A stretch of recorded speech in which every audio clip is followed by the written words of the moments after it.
Bismillah. Assalamualaikum warahmatullahi wabarakatuh. Bertemu kita di dalam subjek Pendidikan Islam tahun 5 bidang Al-Quran, tajuk Kefahaman Surah Al-Aws. Standard kandungan 1.5 merumus, mengamal dan menghayati Surah Al-Aws secara beradab dan istiqamah. Standard pembelajaran 1.5.1 menyatakan pengenalan Surah Al-Aws. 1.5.2 menjelaskan tuntunan Surah Al-Aws. 1.5.3 menganalisis kepentingan mengamalkan Surah Al-Aws dan tuntunannya dalam membentuk kepribadian. 1.5.4 menghayati tuntunan Surah Al-Aws secara beradab dan istiqamah. Objektif pembelajaran kita pada kali ini ialah 1. Murid dapat menjelaskan 3 tuntunan Surah Al-Aws dengan betul.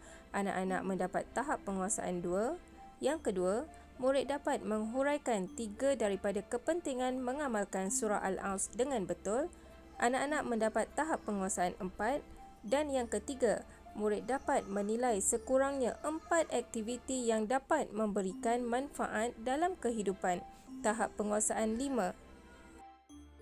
Baiklah anak-anak, kita pergi kepada set induksi. Bagaimana cara manusia menjadi insan terbaik? Jawapannya ada di dalam surah yang akan kita pelajari pada kali ini, iaitu Surah Al-Aws. Baiklah anak-anak, kita pergi kepada terjemahan Surah Al-Aws.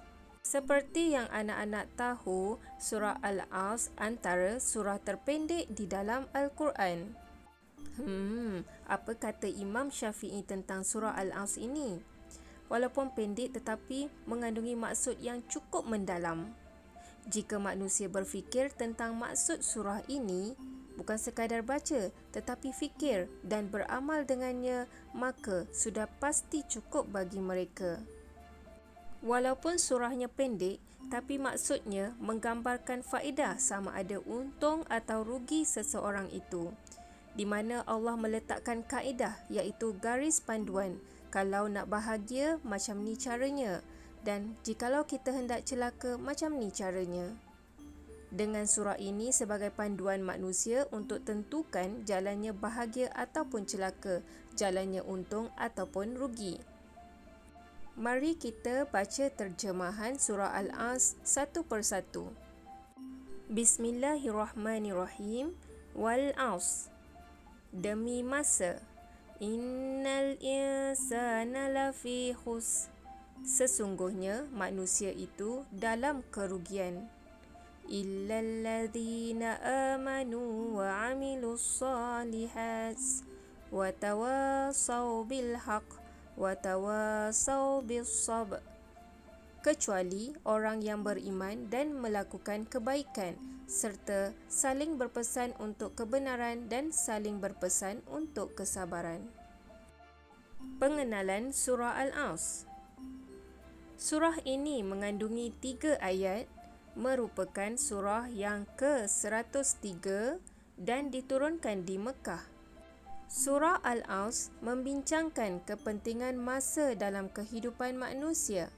Surah ini juga dianggap sebagai panduan kepada seorang Muslim dalam mengurus masa yang dianugerahkan kepada mereka untuk mencapai kejayaan di dunia dan di akhirat. Mari kita berfikir sejenak. Mengapakah kita perlu mengisi masa lapang dengan perkara-perkara yang berfaedah? Seterusnya, tuntunan Surah Al-Aws.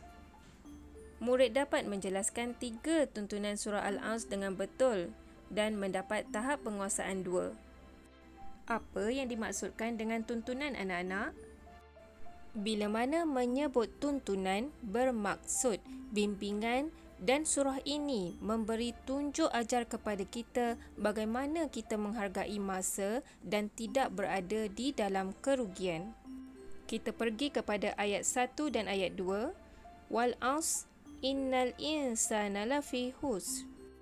Kandungan ayat, masa itu sangat berharga.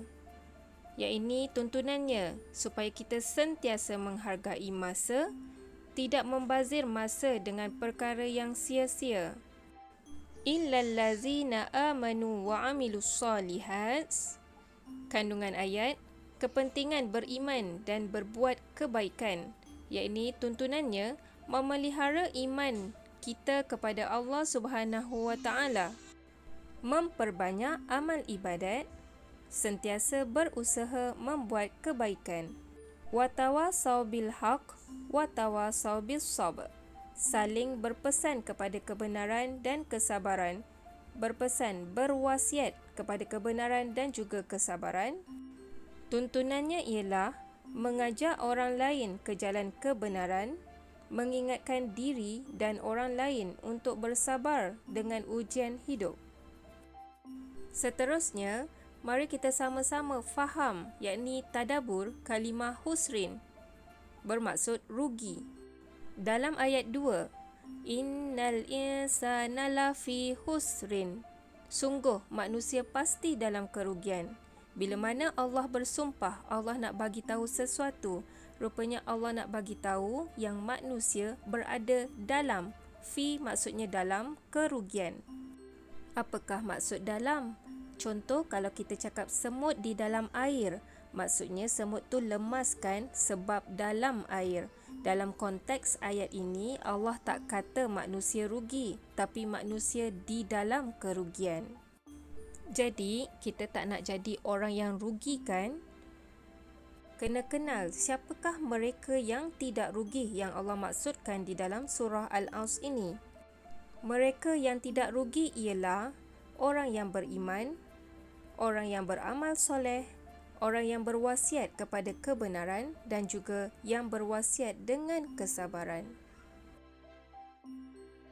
Seterusnya anak-anak, kepentingan surah Al-Aws. Di sini anak-anak akan mendapat tahap penguasaan 4 di mana dapat menghuraikan 3 daripada kepentingan mengamalkan surah Al-Aws dengan betul. Antara kepentingan surah Al-Aws ialah 1.